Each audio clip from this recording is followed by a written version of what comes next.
Today I'm going to show you how to make a bone broth, so keep watching, the tutorial's coming up now.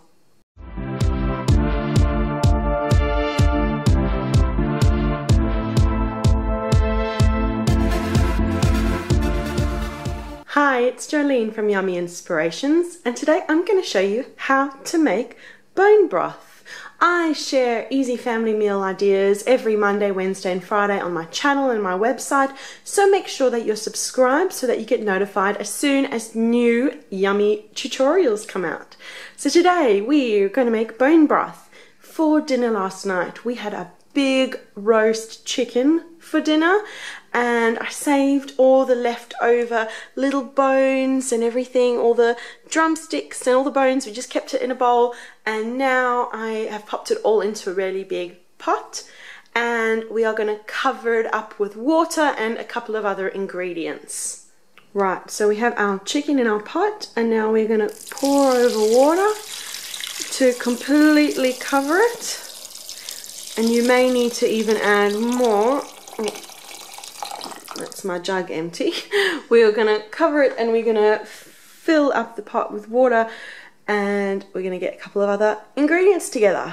Okay, now these are the veggies we're going to cook our chicken broth with. I've got a couple of chopped carrots over there.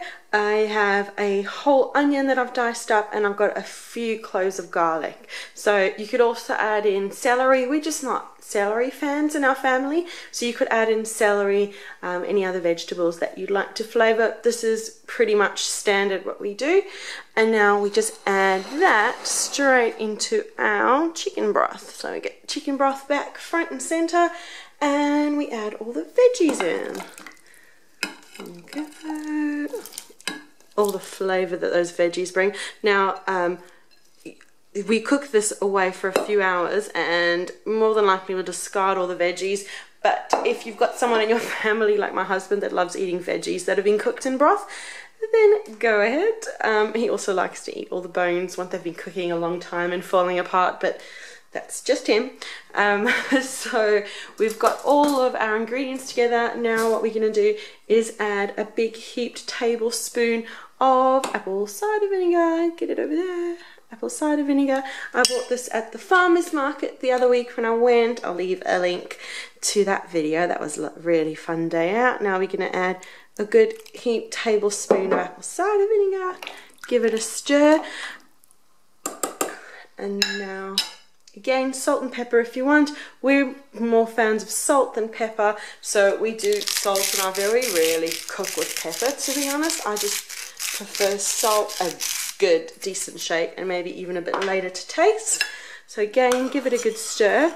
Now I've actually read that apple cider vinegar is really good for drawing all the vitamins and minerals out of the bones, and if you do have time to leave your stock to sit covered for about an hour before you turn it on, then that's great, just to help draw all of those minerals out of the bones. If not, and most of the time, to be honest, I don't usually have time. I usually just pop it straight on to cook. So we are going to pop it on the stove and bring it up to the boil. We now have the pot on the boil. What I've done is I've topped it up with water all the way up to the top, and we'll bring it up to the boil, and then we'll let it simmer for a good few hours. Keep on checking on it every like half hour or so, and give it a stir. A little bit more salt if you think you need it.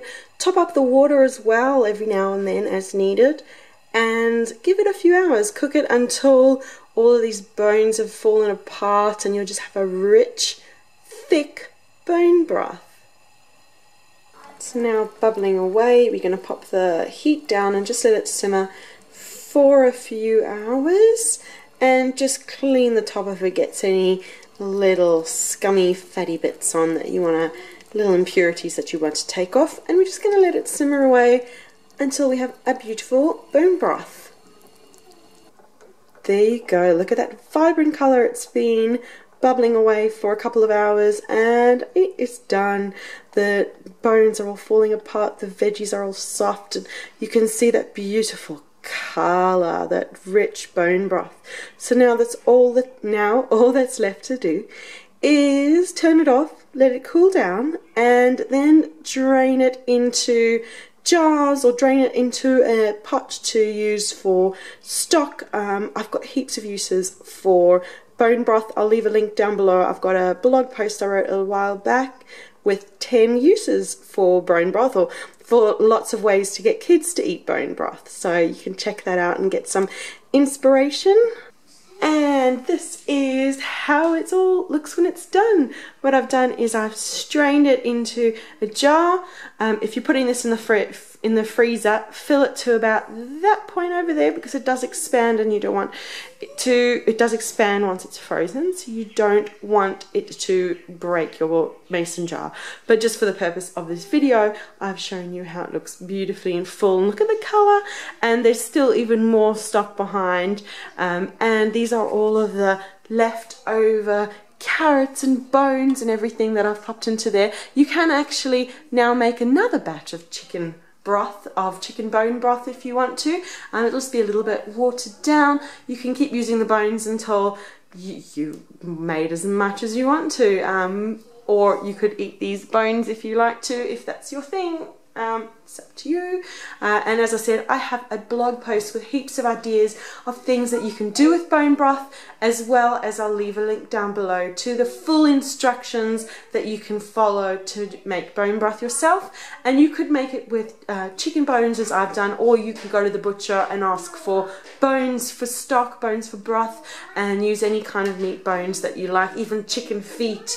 Make it extra gelatinous. So once this is cooled down as well, it gets a beautiful gelatinous texture to it that's just so good for you. This is real, just penicillin. They call this Jewish penicillin. It's real good food for you. That'll just make you feel really good. If you're feeling a bit cold, it'll just give you some vitality and full of nutrients and goodness.